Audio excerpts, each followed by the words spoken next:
Close your eyes for a moment. Picture yourself in a busy square, hundreds of people weaving past, lost in their own lives.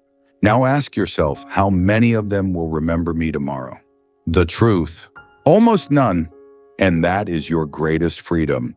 The Stoics taught a powerful lesson: nobody cares as much as you think. We live under the illusion of constant judgment shaping our lives to win silent approval. But most people are too absorbed in their own struggles to truly focus on us. This truth is not tragic, it's liberating. You are free. Free to walk your path, free to live by virtue, not applause. Today we'll journey into this wisdom to unshackle ourselves from validation and reclaim the quiet power of a life lived from within. Stay with me, not for me, but for yourself. In the modern world, validation has become a silent addiction. Each comment, each approval gives us a fleeting sense of worth. It's an invisible currency traded not for goods, but for self-esteem. And yet the Stoics warn us validation is a prison we build for ourselves. Marcus Aurelius, Roman emperor and philosopher, wrote in his private journal, "We all love ourselves more than other people, but care more about their opinion than our own." Think about that for a moment. Even the most powerful man in the world wrestled with the same anxiety we face today, the fear of judgment, the hunger for approval. But Marcus understood to build a life on public opinion is to build a house on sand. Today, the prison of validation has become more sophisticated, more pervasive.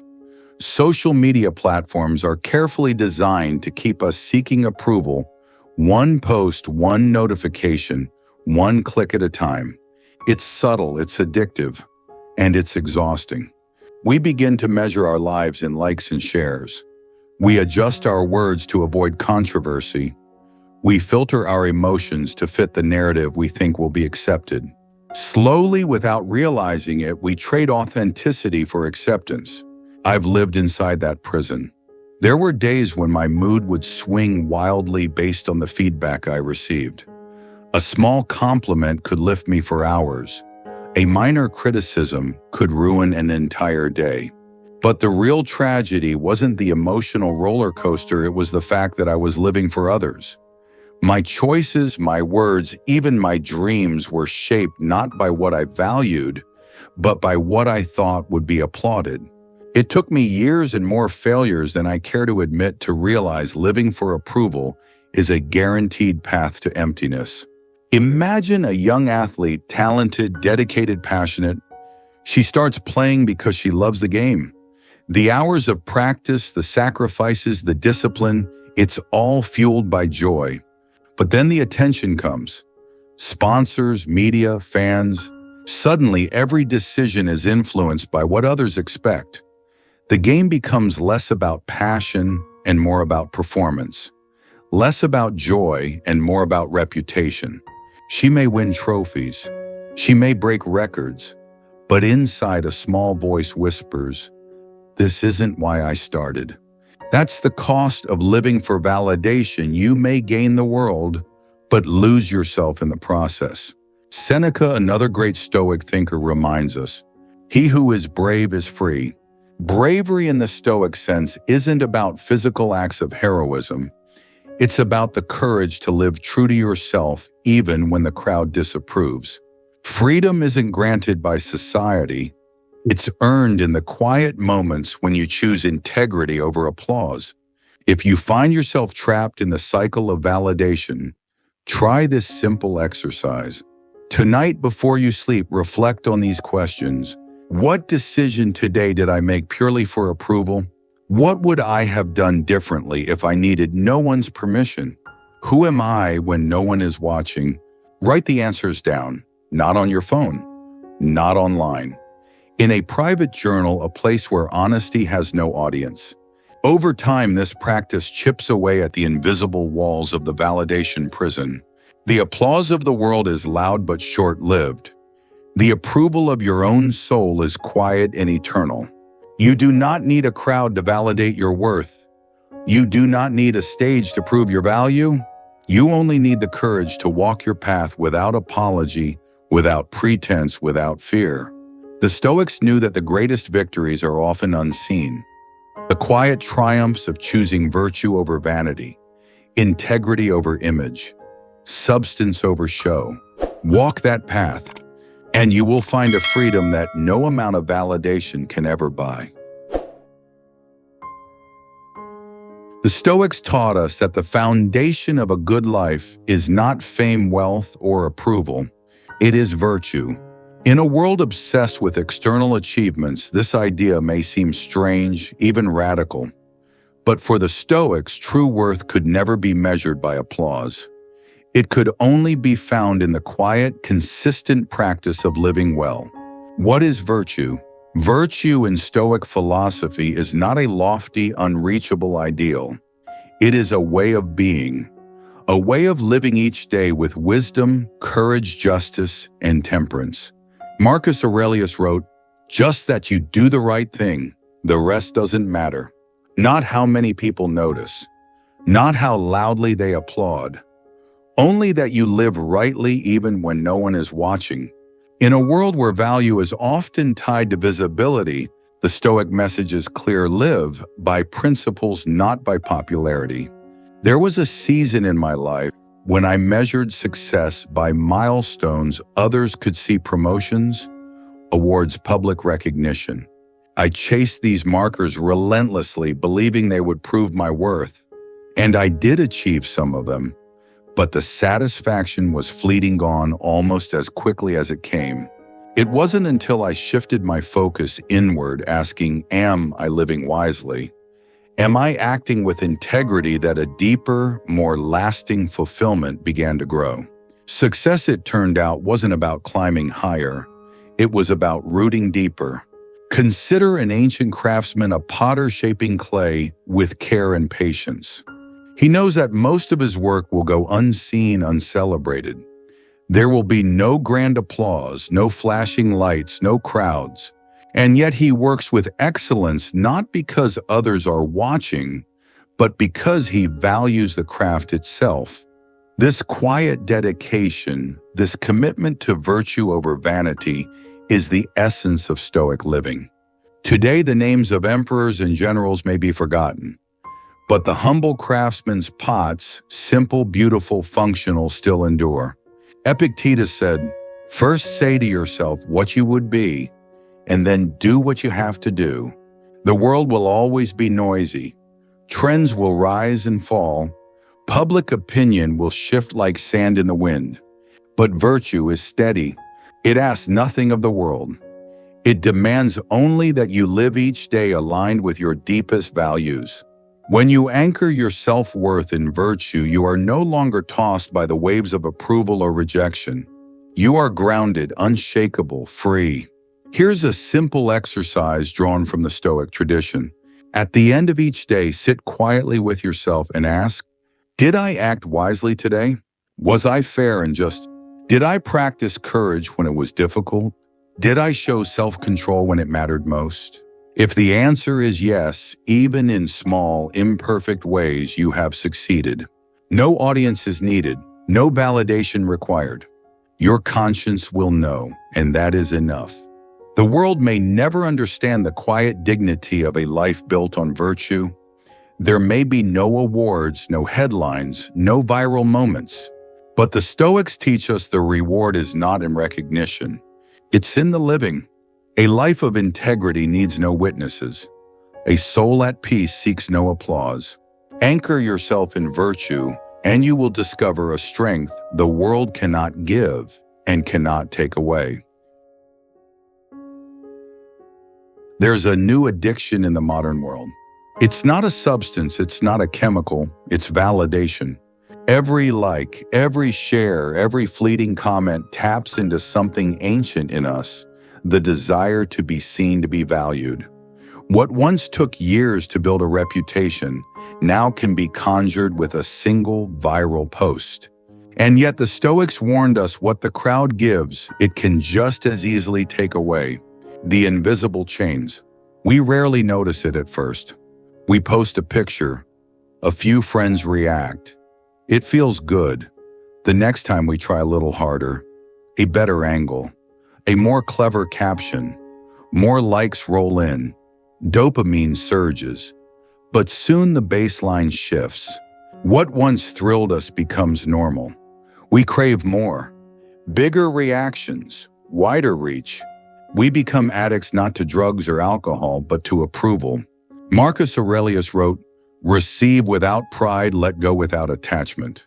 But attachment is exactly what modern technology cultivates, a subtle, creeping dependence on the affirmation of strangers. I remember a period when my self-worth was practically tethered to my phone. I would share a thought, a photo, a project, and then wait. Every notification felt like a small victory. Every silence felt like a small death. It wasn't conscious. I wasn't seeking approval, or so I told myself. But underneath it all was a quiet, desperate question. Do I matter? The truth I came to understand slowly, painfully, is that no amount of likes can answer that question for you. Not really. Consider the rise and fall of countless influencers and celebrities. Adored one moment, canceled the next. Trending today, forgotten tomorrow. Fame is fickle. The crowd's approval is a wave lifting you high one day, dashing you against the rocks the next. Think of Jim Carrey, who said, "I think everybody should get rich and famous and do everything they ever dreamed of so they can see that it's not the answer." We believe if we are finally seen, finally admired, it will fill the ache inside us. But external approval cannot mend internal wounds. Seneca taught, "It is not the man who has too little, but the man who craves more that is poor." When you crave approval, you become poor in spirit.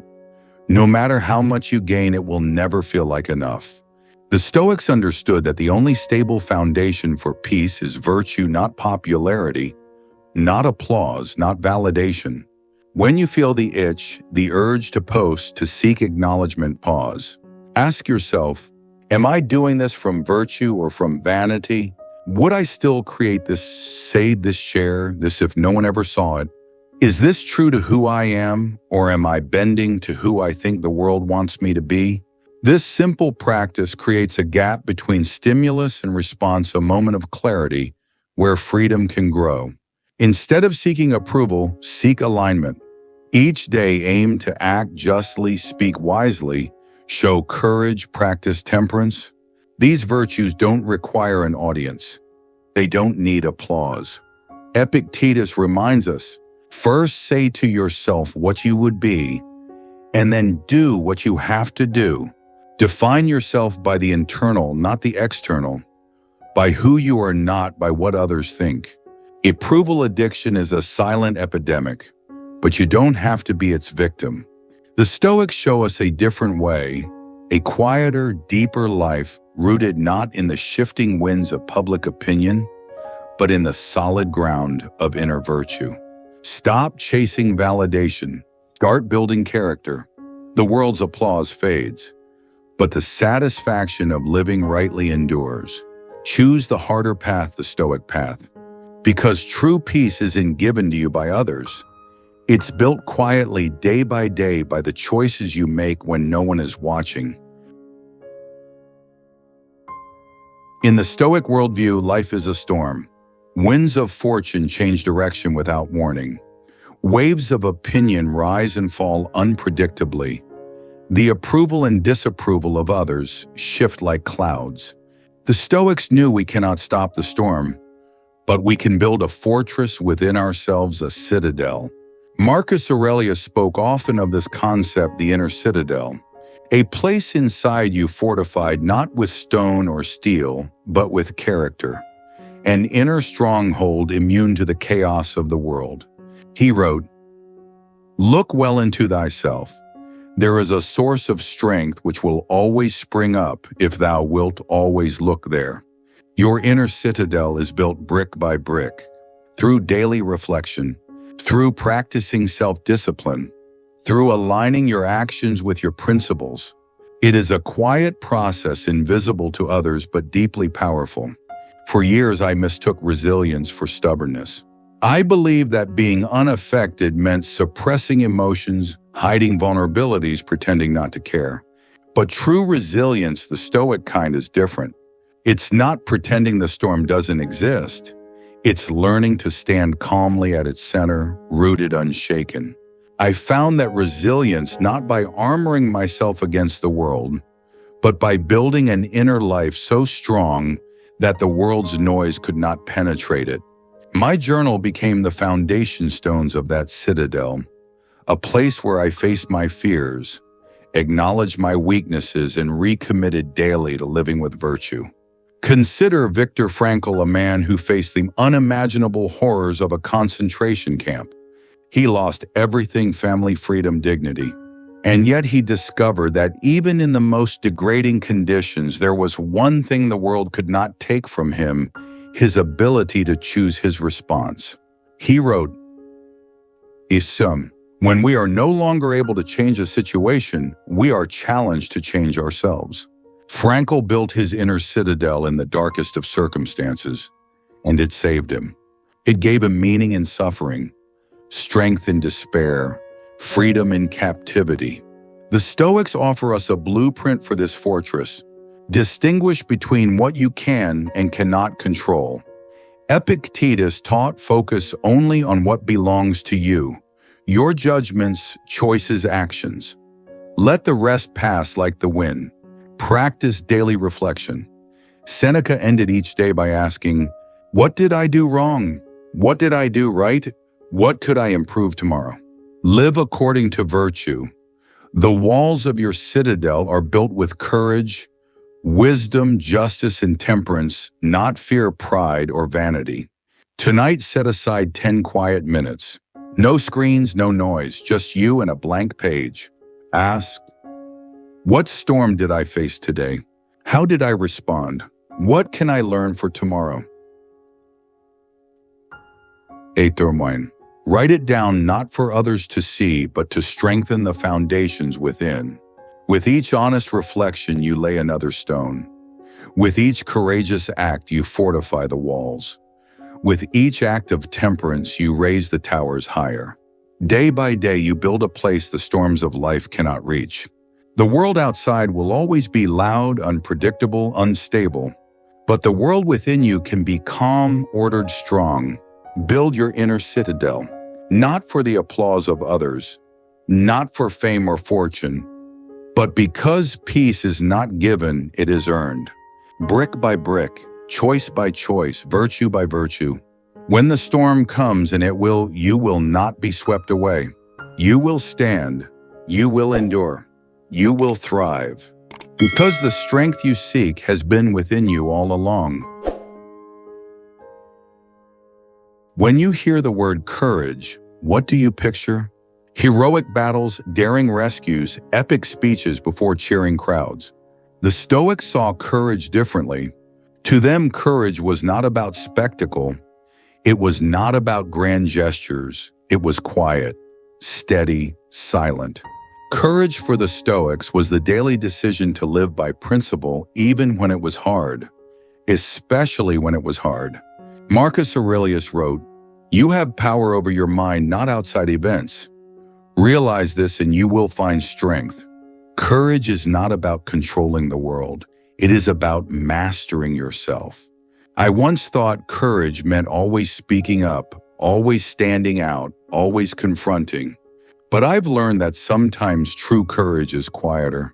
It's staying silent when silence is wiser than words.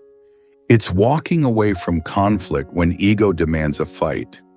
It's being honest with yourself even when the truth hurts. It's choosing integrity over popularity, principle over convenience. It's knowing that you may lose approval, comfort, even friendships, and choosing the right path anyway. Think of whistleblowers, individuals who risk everything to reveal uncomfortable truths. They are rarely celebrated in their time. They face ridicule, isolation, danger. And yet they speak, not because it is easy, but because it is right. Their courage isn't loud, it isn't glamorous, it is quiet and costly, and it changes the world. One of the greatest misconceptions is that courage must be extraordinary. But for the Stoic, courage is woven into the ordinary. It is the parent who sacrifices daily without applause, the worker who chooses honesty over shortcuts, the friend who speaks the difficult truth in love, the individual who admits "I don't know" instead of pretending. Seneca wrote, "Sometimes even to live is an act of courage. To live fully, honestly, bravely, especially in a world that rewards pretense, is an act of immense courage. When faced with a difficult choice, pause and ask, am I choosing the easier path or the right one? Am I acting from fear or from principle? Courage is not the absence of fear. It is acting rightly despite fear. The Stoics teach that fear is natural, but submitting to it is a choice. There was a time I remained silent about something unjust happening around me. I justified it, told myself it wasn't my place, that it wouldn't matter. But in truth, it was fear of backlash, fear of discomfort. Later, I realized that the real cost wasn't external, it was internal. I had betrayed my own conscience, and that betrayal weighed heavier than any consequence could have. From then on, I promised myself better to suffer for doing what is right than to live with the quiet regret of inaction. Courage is not about being fearless. It is about being faithful to what is true, what is right, what is good. The world may never applaud your quiet acts of bravery. That's fine. The Stoics weren't seeking applause. They sought a life well lived. And so should we. When the moment comes, and it will, when you must choose between the easy road and the right one, choose the right one. Choose courage. Even if your voice trembles, even if your hands shake, even if you walk alone, choose it anyway. Because the strength of a single act of courage can echo quietly and eternally in the soul. When we think of Stoicism, we often think of stone-faced resilience and unshakable exterior. But this is a shallow understanding. True Stoicism is not about denying emotion. It's about mastering it. It's not about appearing invulnerable. It's about embracing vulnerability with strength and clarity. Modern culture often treats vulnerability as weakness, a flaw to hide, a danger to avoid. But the Stoics knew that pretending to be invulnerable is the real weakness. Marcus Aurelius confessed his fears, doubts, and failings in his private writings. When you arise in the morning, think of what a precious privilege it is to be alive, to breathe, to think, to enjoy, to love. To acknowledge fragility, to stand face to face with it, requires a strength far greater than denial. There was a time in my life when I wore armor every day. Not physical armor, but emotional armor, hiding fears, masking doubts, suppressing pain. I believe this made me strong, unbreakable. But over time, the armor didn't protect me. It isolated me. I realized walls that keep pain out also keep joy out. Barriers that shield vulnerability also block connection. When I began to lower the armor, even slightly, something unexpected happened. I grew stronger, not weaker. Freer, not more exposed. Think of great leaders, those who inspire not by dominance, but by authenticity. They admit mistakes, they show humility, they reveal doubts when appropriate. Their vulnerability is not a crack in their armor. It is the source of their power. Brené Brown, a modern researcher on vulnerability, says, vulnerability sounds like truth and feels like courage. Truth and courage aren't always comfortable, but they're never weakness. The Stoics would agree. To live fully, to love, to create, to hope, is to accept vulnerability as part of the human condition. Epictetus taught, it's not things that upset us, but our judgment about things. Vulnerability itself is not the enemy. Our judgment about vulnerability, that it is shameful, dangerous, weak, is what harms us. When we change the judgment, we free ourselves. Vulnerability becomes not a liability, but a bridge to self-awareness, to growth, to deeper connections with others. Each day, choose one small act of vulnerability. Admit when you don't know. Apologize without defensiveness. Express gratitude even if it feels awkward. Share a hope or a fear with someone you trust. Small acts practiced consistently build a quiet, resilient strength. Opening up to friends about my struggles with anxiety was terrifying. I feared judgment. I feared losing respect. But what I received was understanding and a deeper bond than I had ever known. More importantly, I found that admitting vulnerability didn't diminish me. It expanded me. It made space for growth. It made space for peace. True stoicism isn't about building walls. It's about building strength within strength that is honest, humble, human. You don't have to hide your struggles to be strong. You don't have to silence your fears to be brave. You only have to meet them calmly, openly, courageously. In vulnerability, we find connection. In vulnerability, we find freedom. And in freedom, we find the quiet, enduring strength the Stoics spoke of, not loud, not flashy, but real. Strength not in spite of our humanity, but because of it. Life will test you. Not once, not occasionally, but constantly. Adversity is not an exception. It is the rule. The Stoics knew this, and they didn't fear it. They welcomed it. Because adversity, they believed, was not the enemy. It was the path. Seneca wrote, "Difficulties strengthen the mind as labor does the body." Resilience in Stoic philosophy is not just surviving hardship. It's using hardship to become stronger, wiser, better. The Stoics didn't seek an easy life. They sought the strength to face a hard life calmly, courageously, virtuously. There was a year in my life when everything seemed to unravel. Career setbacks, personal loss, health challenges. At first I fought against it, resenting every obstacle, cursing every hardship. But slowly I began to ask a different question. What if this isn't happening to me? What if it's happening for me? That shift from resistance to acceptance changed everything. I stopped seeing adversity as an interruption. I began to see it as instruction. Each setback became a teacher, each failure a lesson. And resilience grew not from avoiding pain, but from facing it and learning from it. Think of Nelson Mandela. He spent 27 years in prison, years of isolation, injustice, suffering. But he emerged not broken, not bitter, but stronger, wiser, more determined. Mandela said, "I am not a saint unless you think of a saint as a sinner who keeps on trying." His resilience was not passive endurance. It was active growth. He used adversity not as an excuse to harden his heart, but as an opportunity to deepen his humanity. The Stoics had a powerful tool for building resilience, premeditatio malorum, the premeditation of evils. They practiced imagining hardships in advance, illness, loss, failure, death, not to become pessimistic, but to prepare. Epictetus taught, "What ought one to say then at the very moment when hardship comes, I was practicing for this, I was training for this." When adversity strikes, and it will, the prepared mind does not panic, it responds. Not with despair, but with calm strength. Each morning, take a moment to reflect, what challenges might I face today? How can I prepare my mind to meet them with virtue?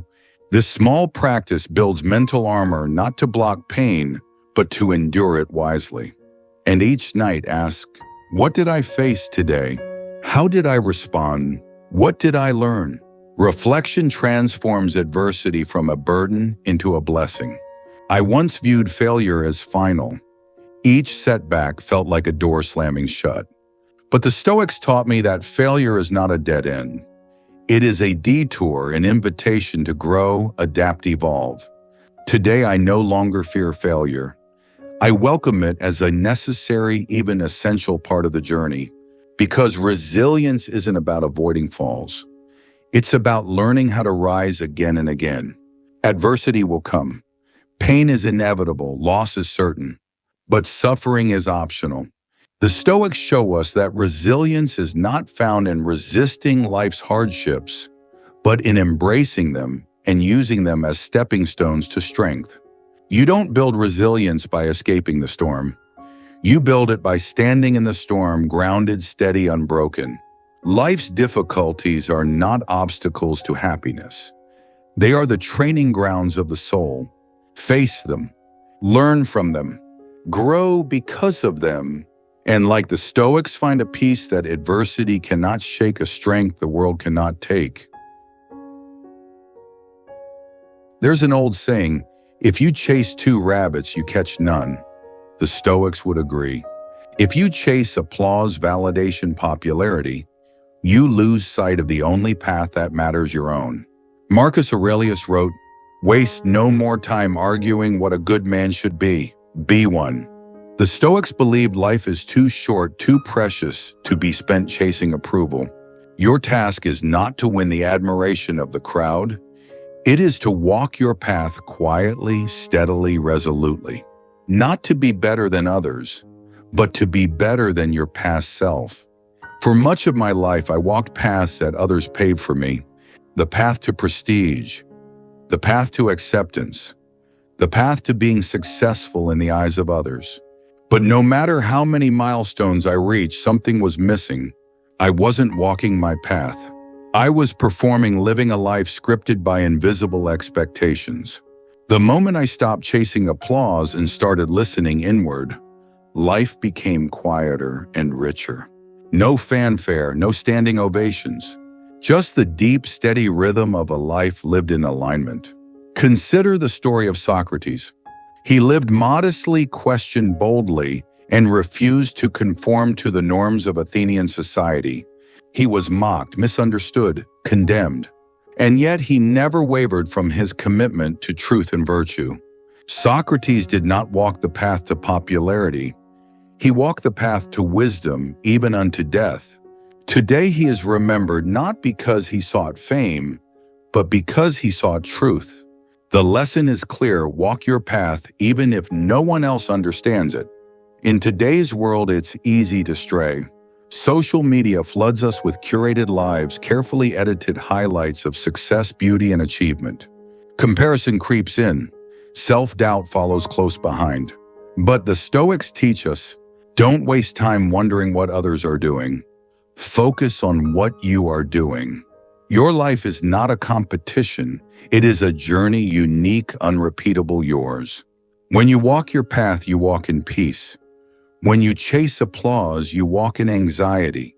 Each morning, remind yourself, I am not here to impress. I am not here to compete. I am here to live rightly. And each evening, ask, did I walk my path today? Did I act in line with my values regardless of who was watching? If the answer is yes, you have succeeded whether or not the world noticed. I once spent months working on a project I believed in deeply. It was met with indifference. Few cared, few noticed. But I knew quietly, surely, that it was good, honest work. Work I could stand by. That quiet satisfaction, the knowledge that I had remained true to myself, was more valuable than 1,000 empty compliments. The applause fades, the integrity endures. The world is noisy, the crowd is fickle. If you listen too closely, you will lose yourself in their applause and in their silence. The Stoics offer a better way: walk your path. Not for fame, not for validation, but because it is your path.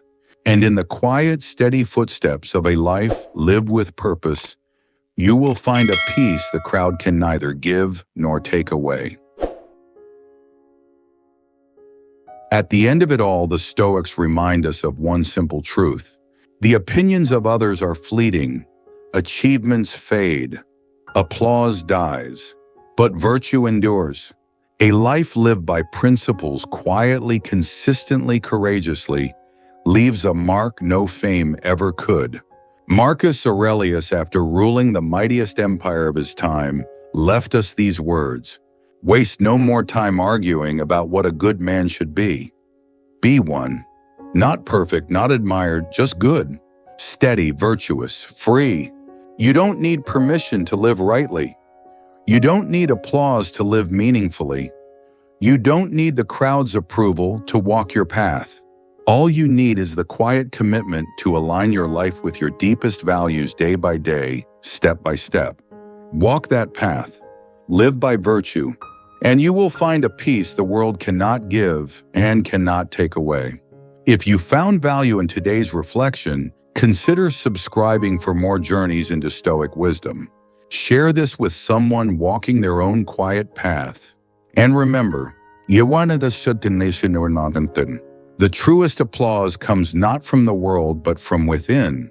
Stay calm, stay grounded, stay free.